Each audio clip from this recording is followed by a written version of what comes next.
Okay, so I just want to talk about project number 3 for Arduino, and this is going to be an LED that is controlled by a potentiometer. And as you turn the knob, it's going to make the LED more bright or more dim, depending on how you turn it. So a couple things that we need to know for this particular project is that the potentiometer itself, this is what we call an analog pin. So as I turn the knob here, it is going to change the voltage from this pin to the middle pin, or sorry, from the ground pin to the middle pin for anywhere from 0 volts to 5 volts as I turn it. Now, this analog sensor is going to pose a problem for a particular digital device like an Arduino. So what's going to happen, because the Arduino can't pick up necessarily all the values in between 0 and 5 volts, all the infinite amount of values, it's going to interpret that as a number. And it's going to interpret it as a number between 0 and 1028. And that number is going to be able to be interpreted if we use pins A0 to A5. So whenever we're using analog input, we need to use those pins there.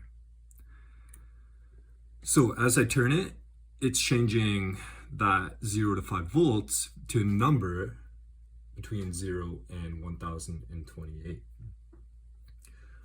All right, so the way that we hook this up then is we have our ground going to the negative rail, our 5 volts going to the positive, just like in previous labs. And then we have our A0 going to the middle of our potentiometer, and the 5 volts positive and the 0 volts or the negative going to the other side here. All right, that is our input. Now for our output, we have our LED, and that's our cathode is plugged into the negative or negative leg, or shorter one. It goes through the LED to our anode, and then through a current limiting resistor, and then back to pin 9. So these digital pins, which can either be inputs or outputs, there's a few of them here with a squiggle, and those squiggles indicate something called PWM, which stands for pulse width modulation. And this is the digital world's answer to kind of replicating an analog signal output. Rather than producing a nice waveform, what it's going to be doing instead is modulating a pulse. It's going to turn on our LED for a certain amount of time and off for a certain amount of time, and it's going to be doing so in such a small time period, in the millisecond sphere, that our eyes are not able to interpret it. And so, for example, if I turn this potentiometer to halfway point, it's going to be halfway between whatever 1028 is. And it's going to, again, send that to our processor, and then it's going to spit out a number between 0 and 255, which is what our outputs here read. And it's going to be exactly halfway between 0 and 255. Now, what it's going to do is it's going to produce a wave, or it's going to basically turn our LED on for half of the amount of time and off for half the amount of time within a very short period of time. So we can think of it as being on for a millisecond, off for a millisecond, on for a millisecond, off for a millisecond. And that, because our eyes can't pick up that change, we're going to interpret it as a brightness. And so we're going to see it as half bright. Likewise, if we have this a quarter of the way turned, the waveform, or it's going to be turned on for a quarter of the time and off for 3/4 of the time. We're going to pick that up as 25% brightness. Okay, now let's take a look at the code. And so what we have here is above the void setup, we have a globe of variables. And what we're doing here is we're assigning names to different pins. And that's going to make especially more complex code a little bit easier to interpret. So for example, we're declaring pin A0 an integer. So an integer is just a real number, like a 0, 1, 2, 3, 4, nothing in between. And we're going to call it pot pin, potentiometer pin. Below that, we have what we call a variable here, and we're going to call it pot value, so the potentiometer value. And we're going to assign that a value of 0. And so as soon as we turn on the program, pot value, the potentiometer value is going to be 0 instead of 1028 or anywhere in between. It's going to be 0. And then LED, we're going to call that pin 9.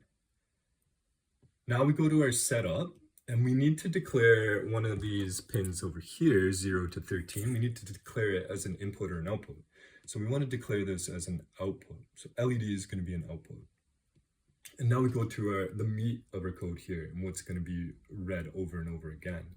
So first we're reading the pot value, the value of the potentiometer, and before it was 0 up here, but now we're going to say, all right, read our analog output, our analog input, A0, our pot pin, and give me a value back. And so it's going to read this as I turn it, anywhere from 0 to 1028. Then it's going to, depending on what that is, it's going to give our LED a signal that is going to match that 1028 divided by 4. And that is what we're going to see as our output. Now, the reason it's divided by 4 is because our outputs here, the pulse width modulation outputs, are going to be picked up as a value between 0 and 255, which is approximately a quarter of 1028, our analog input values. And so that's where you get that quarter from.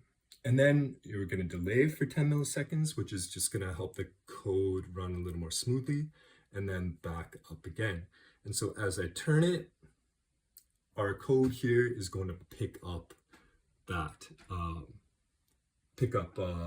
those changes, and then send our signal to the input. And so there's going to be a slight delay of 10 milliseconds. You can kind of see almost the delay, but this is how the particular code runs. Now, I manipulated the code a little bit here, and I'm going to try to see what this one does here.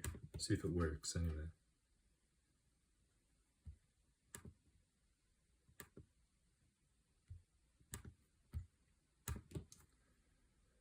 All right.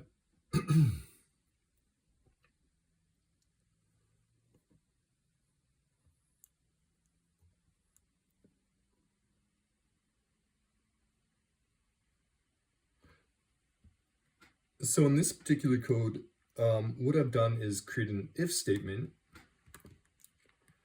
and I'm going to add an else statement. Else digital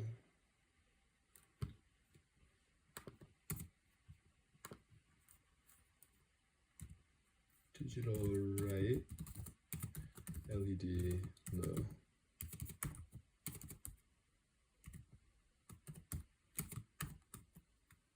Okay, I'm gonna verify this. So it's saying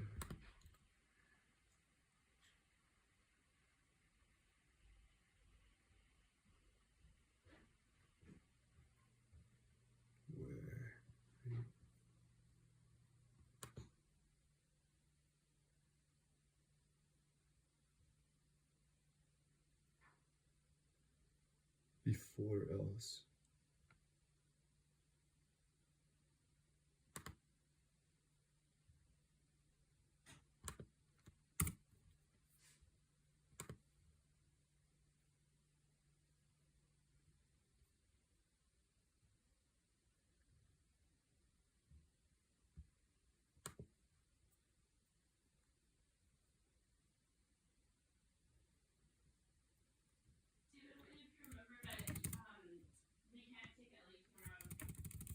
Okay.